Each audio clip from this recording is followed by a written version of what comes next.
Bienvenidos a una nueva exploración a fondo. Hoy nos adentramos en un tema que, sinceramente, cambia por completo la forma de entender la realidad. Hola, sí, es un cambio de paradigma total. Vamos a ver cómo reaccionan las cosas ante la volatilidad, el caos y la incertidumbre. Y para ello tenemos sobre la mesa un extracto sumamente interesante titulado 26 Conclusion and Epilogue, PDF.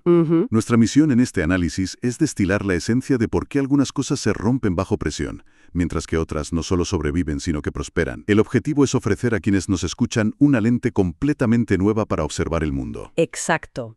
Y cabe recordar desde el principio que nuestro propósito aquí es desgranar las ideas de este texto con total rigor. Vamos a mantener una perspectiva neutral sobre las fuertes opiniones del autor. Claro, sin tomar partido. Eso es, simplemente queremos transmitir estos conceptos de manera clara y accesible para que la audiencia tenga las herramientas y, saque sus propias conclusiones. Así es. Y para entrar en materia, el texto comienza con un gancho narrativo brillante, una anécdota que transcurre en un restaurante. El autor cuenta que está frente a todo su manuscrito, con los folios extendidos sobre la mesa, cuando alguien de una cultura semítica le pide que explique su libro entero, parado sobre una sola pierna. Fíjate qué imagen. Sí. Es decir, le pide que reduzca cientos de páginas a su máxima esencia, sin perder el equilibrio de la idea central. Es una imagen muy potente. Y la persona que hace esta petición no es cualquiera, es Shai Pilpel. El autor lo describe como un probabilista experto con quien lleva 20 años conversando de forma calmada, sin haber tenido jamás, en 2 décadas, un solo intercambio de trivialidades. Madre mía, 20 años sin hablar de, no sé, lo que echaron en la tele o el tiempo que hace. Eso ya nos dice mucho del nivel de exigencia intelectual de esta relación. Totalmente. Lo increíble es que ante esta petición de resumir todo sobre una sola pierna, Shai no tiene ni que pensarlo, lo resume él mismo en un instante. Y aquí está la revelación inicial, la piedra angular de todo el texto. Cito casi textualmente: todo gana o pierde con la volatilidad. La fragilidad es lo que pierde con la volatilidad y la incertidumbre. El vaso sobre la mesa está en corto con respecto a la volatilidad. Es una afirmación rotunda, ¿eh? Y además utiliza la jerga financiera. Para quienes no estén familiarizados con el término, ponerse en corto, en finanzas, significa apostar a que algo va a perder valor. O sea, si la acción baja, ganas. Exacto. Quien está en corto gana dinero si baja, pero si sube o hay movimientos bruscos e inesperados, pierde. El autor toma prestada esta idea para el mundo físico. El vaso de cristal sobre la mesa no tiene absolutamente nada que ganar si hay un terremoto o si alguien tropieza. Solo puede perder. Eso es. Solo puede romperse. Por tanto, está en corto frente al caos. Odia la volatilidad. Bueno, vamos a desglosar esto, porque el autor argumenta que el resumen de Shai no es un simple compendio tradicional. No es una especie de caja donde cortas y embuten las ideas para que encajen a la fuerza, sino que es un generador. De esa sola idea nace absolutamente todo lo demás en su filosofía. La magnitud del texto. Hace una analogía maravillosa con la religión y el derecho antiguo. Menciona que toda la inmensa red de leyes religiosas, o incluso el Código de Hammurabi, con sus cientos de estipulaciones, no son más que refinamientos de una única premisa fundamental. La regla de oro, ¿verdad? Sí, la regla de oro. No hagas a los demás lo que no quieres que te hagan a ti. Esa regla no es un resumen de la ley, es el motor que genera todas las demás leyes. Si se entiende esa semilla, se comprende el árbol entero. Qué buena analogía. Y para fijar aún más este concepto de la idea generadora, el autor menciona a Albert Camus y su famosa novela La peste. Hay un personaje en esa obra que se pasa gran parte de su vida buscando la primera frase perfecta para un libro. La obsesión radica en que una vez que se tiene esa frase inicial perfecta, el libro entero debe fluir como una derivación lógica inevitable de ella. Claro. El autor sintió una enorme euforia al mirar su propio manuscrito en ese restaurante y darse cuenta de que cada frase era simplemente una derivación matemática de esa máxima corta sobre la volatilidad. Lo fascinante aquí es como esta idea, que suena un poco teórica al principio, tiene una aplicación práctica inmediata. El texto invita explícitamente a mirar a nuestro alrededor. Nos dice que observemos los objetos, las relaciones y las instituciones. Todo se rige por esta relación con el desorden. Incluso lanza una afirmación que tiene tela. Afirma que el tiempo mismo es volatilidad. Esa equivalencia entre tiempo y volatilidad me parece alucinante. O sea, si se le da suficiente tiempo a cualquier cosa, inevitablemente sufrirá choques, sorpresas y caos. Por lo tanto, sobrevivir al paso del tiempo es sobrevivir a la volatilidad. Eso es. Y el texto lleva esto directamente al ámbito del aprendizaje y el desarrollo personal, marcando un contraste muy duro sobre cómo se estructura la educación hoy en día. Así es. Argumenta que la verdadera educación, entendida como la formación del carácter y la adquisición de conocimiento real, ama el desorden, se nutre de él. En el extremo opuesto, sitúa a la educación y a los educadores centrados exclusivamente en etiquetas y títulos formales, los cuales aborrecen el desorden. Buscan el camino recto y sin baches. Exactamente. La educación formalizada busca eliminar la incertidumbre, crear caminos predecibles y exámenes estandarizados. Pero claro, si la educación formal busca eliminar la incertidumbre para crear un entorno seguro, ¿por qué el texto lo ve como algo tan negativo? Porque, a ver, ¿acaso no es bueno tener un plan de estudios claro? El problema, según el autor, es que el conocimiento vital real requiere tropezar, cometer errores y enfrentarse a lo inesperado. En un entorno estéril no se desarrolla la capacidad de adaptación. El texto argumenta que la innovación y la supervivencia siempre han ganado con la incertidumbre. Pone el ejemplo de nuestros ancestros cazadores-recolectores. Ah, sí, esa parte es genial. Se sentaban a esperar la incertidumbre y la usaban como materia prima. No sabían de dónde saldría la presa, ni qué pasaría ese día, pero prosperaban gracias a esa misma variabilidad. Claro, el cazador se levanta sin saber qué va a cenar, y esa incertidumbre aguza sus sentidos. Un oficinista moderno sabe exactamente cuánto va a cobrar a fin de mes, pero esa falsa seguridad lo vuelve dependiente de un sistema que, si quiebra, lo deja sin recursos. El cazador sabe lidiar con el error. El oficinista está protegido del error hasta que el error es catastrófico. Exactamente. Algunos errores rompen cosas de manera definitiva, como le pasaría al vaso de cristal si se cae al suelo. Pero otros errores son información pura. Algunas teorías se desmoronan bajo la presión de nueva evidencia, pero otras resisten y se fortalecen. Aquello que sobrevive al error lo hace porque puede aprovechar la volatilidad a su favor. Aquí es donde la cosa se pone realmente interesante, porque el texto clasifica a las personas y a las profesiones según su relación con este caos. Crea lo que podríamos llamar las facciones del desorden. Utiliza personajes míticos para ilustrarlo, Prometeo y Epimeteo. Prometeo, que en la mitología es previsor, está en largo con el desorden, es decir, se beneficia de él. Epimeteo, que actúa y luego piensa, está en corto, sale perdiendo con la sorpresa. Y luego aterriza esto con unos ejemplos contemporáneos e históricos que son brillantes. Son ejemplos diseñados para provocar, sin duda. El autor sugiere que podemos clasificar a las personas basándonos en su apetito por el desorden. El primer contraste que presenta es brutal. Hoplitas espartanos contra blogueros. A ver, espera un momento. Yo entiendo el riesgo físico extremo del espartano, que vivía con la lanza en la mano, pero hoy en día un bloguero o un creador de contenido se enfrenta a la cancelación pública, a perder patrocinadores por una mala opinión, lo cual es muy volátil. ¿Por qué el autor pone al bloguero como el ejemplo definitivo de alguien aislado del riesgo? Es una excelente apreciación. La clave aquí es lo que el autor considera riesgo real, o tener la piel en el juego. El hoplita espartano se jugaba la existencia física. Si se equivocaba, moría. Su exposición al caos era total.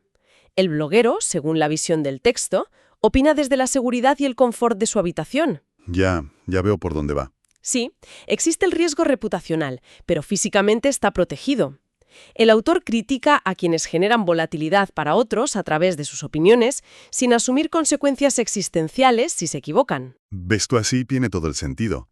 El riesgo de que te cierren la cuenta de Twitter no es el mismo que el de recibir un escudazo en las Termópilas, desde luego. Otro contraste genial que presenta el texto es el de aventureros contra correctores de estilo. Ese ilustra perfectamente la diferencia en los entornos de trabajo. El aventurero busca activamente lo desconocido. La incertidumbre es literalmente su oficio y su fuente de riqueza. El corrector de estilo, por el contrario, tiene la tarea de imponer un orden absoluto, cazar la coma mal puesta para suprimirla. Su trabajo es erradicar la más mínima volatilidad en una página. Y la lista sigue. Comerciantes fenicios contra gramáticos latinos. Los fenicios navegaban mares impredecibles, adaptándose constantemente para sobrevivir.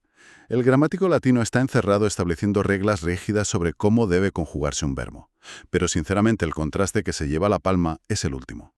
Piratas contra instructores de tango. Es una imagen tremendamente evocadora, sí. Totalmente. El pirata es el epítome de prosperar en el caos absoluto. No hay reglas fijas, debe lidiar con tormentas, motines, batallas navales improvisadas. El instructor de tango, aunque se dedique a un arte apasionado, opera dentro de un marco de pasos milimétricamente coreografiados.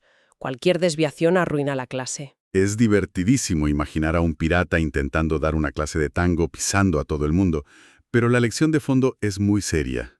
La cuestión no es que haya que dejar el trabajo y hacerse pirata.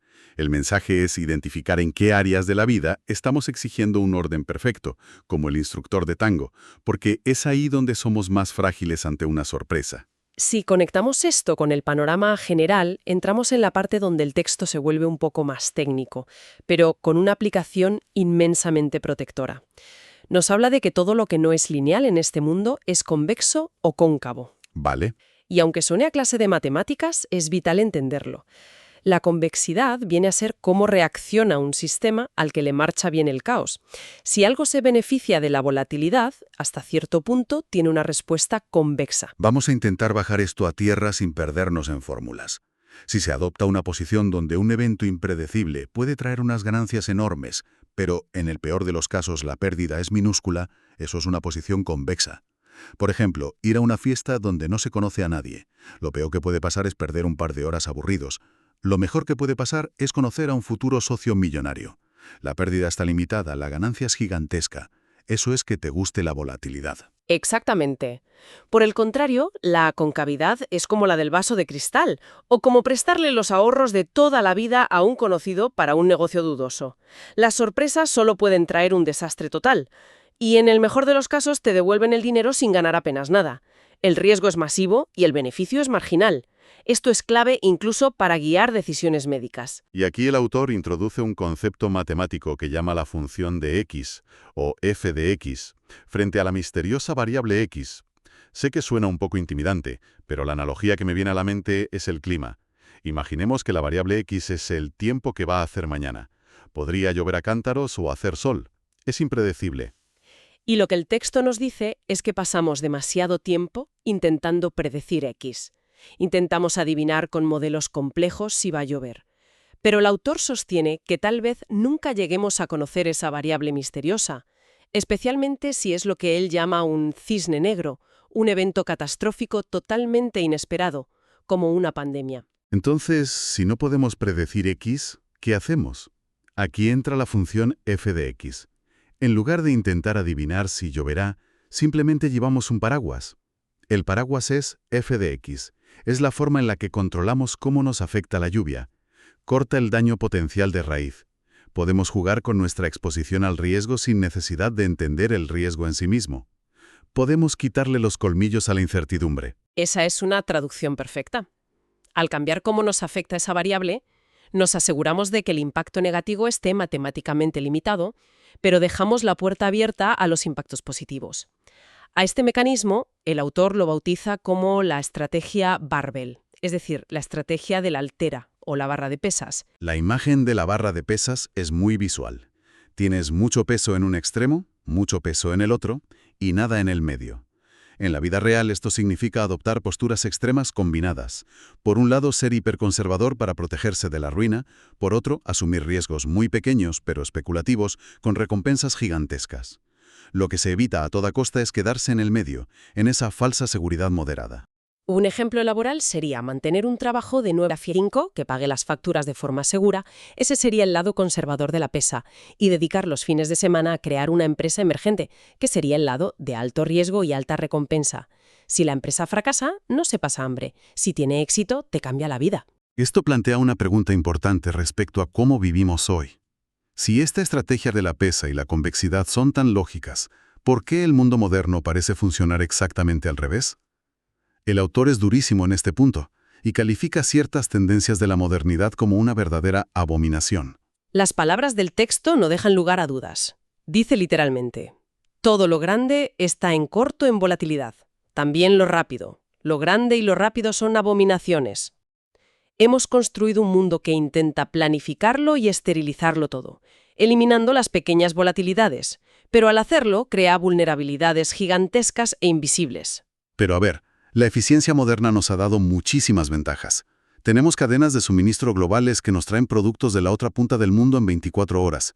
¿Por qué el autor es tan tajante llamándolo abominación en lugar de simplemente reconocer que tiene fallos? Porque esa eficiencia extrema elimina los márgenes de error.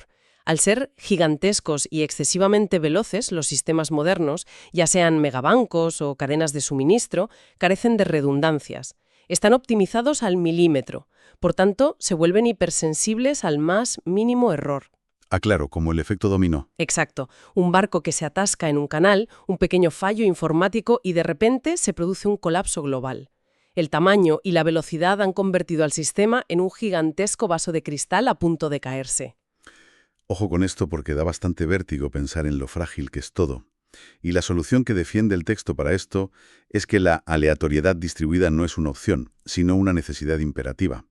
Es mucho más seguro tener cientos de bancos pequeños y locales que si uno quiebra no pasa nada grave, en lugar de tener 4 bancos gigantes que si estornudan hunden la economía mundial. Exactamente. Y para navegar este mundo moderno que está lleno de estas trampas invisibles, el autor introduce una herramienta conceptual a la que llama la tríada. Es una especie de mapa mental para clasificar absolutamente todo lo que existe en nuestro entorno y saber cómo actuar. Este punto es crucial para quienes nos escuchan. La tríada divide las cosas en 3 columnas. Vamos a repasarlas. La primera columna es lo frágil. Aquí entra todo lo que se rompe o sufre daños con los imprevistos. El vaso de cristal, las cadenas de suministro hiperoptimizadas, los planes rígidos. La segunda columna es lo robusto. Lo robusto es aquello que resiste los golpes, pero que fundamentalmente se queda igual. Un bloque de acero, por ejemplo. Aguanta el impacto, pero no mejora por haber sido golpeado. Es indiferente a la volatilidad. Y aquí llega la revelación, la tercera columna de la tríada. Aquello que no solo no se rompe, ni se queda igual, sino que necesita el desorden, el estrés y la volatilidad para mejorar y florecer. El sistema inmunológico humano es el ejemplo perfecto. Si se le aísla de las bacterias, se debilita. Las bacterias son su volatilidad y el sistema las necesita para hacerse fuerte. Esta tríada sirve como mapa en un entorno opaco. La lección principal es que, en lugar de intentar predecir lo impredecible mediante modelos complicados, la solución es mover la mayor parte de nuestra vida y nuestros proyectos a esa tercera columna. Hay que estructurar las cosas para que la imprevisibilidad no nos destruya y, de hecho, nos haga más fuertes. De hecho, el autor llega a una conclusión que roza lo poético, cuando afirma que el verdadero encanto del mundo proviene precisamente de nuestra incapacidad para entenderlo por completo. Si todo fuera predecible, viviríamos en una máquina estéril. Es una aceptación muy humilde de la limitación del conocimiento humano. Aceptar que no controlamos el evento externo, pero que tenemos todo el poder sobre cómo preparamos nuestra respuesta a él. Entonces, ¿qué significa todo esto para el día a día? Volvemos a la imagen de la mesa en aquel restaurante. El vaso de cristal está muerto. Su estado natural es inerte. Y la volatilidad solo puede destruirlo. Los seres vivos, en cambio, estamos en largo en volatilidad. La mejor manera de comprobar que algo está biológicamente vivo es verificar si le gustan las variaciones y el estrés moderado. El texto cierra con unos contrastes hermosos que destilan toda esta filosofía en algo muy personal. Nos recuerda que la comida no tendría sabor si no fuera por la experiencia previa del hambre, que los resultados no tienen ningún sentido psicológico sin el esfuerzo previo y que la alegría carece de contexto sin el contraste de la tristeza. Añade también algo que a mí personalmente me dejó pensando horas. Las convicciones requieren incertidumbre y desafío para tener algún valor real. Y sobre todo, que una vida ética no es tal si se le despoja de los riesgos personales. Si alguien no tiene nada que perder por defender sus ideas, si no asume un riesgo personal, entonces sus ideas valen muy poco. Son reflexiones profundas que obligan a evaluar dónde se está intentando eliminar demasiada fricción de la vida cotidiana, olvidando que es esa misma fricción la que permite el crecimiento. Ha sido un análisis verdaderamente intenso y lleno de ángulos sorprendentes. Y para cerrar, nos gustaría dejar en el aire una reflexión final, algo que va un paso más allá de lo que expone el propio autor, pero que invita a la audiencia a darle una vuelta de tuerca a estas ideas. Adelante con ello. Si la tecnología de consumo y las instituciones modernas están diseñadas casi exclusivamente para eliminar la volatilidad, la incomodidad física y la incertidumbre de nuestra rutina diaria, con el objetivo de hacernos sentir permanentemente cómodos, ¿no nos están convirtiendo lentamente en ese frágil vaso de cristal sobre la mesa, despojándonos silenciosamente de los estímulos caóticos que nos hacen estar biológicamente vivos? Ahí queda eso para reflexionar. Hasta la próxima exploración a fondo.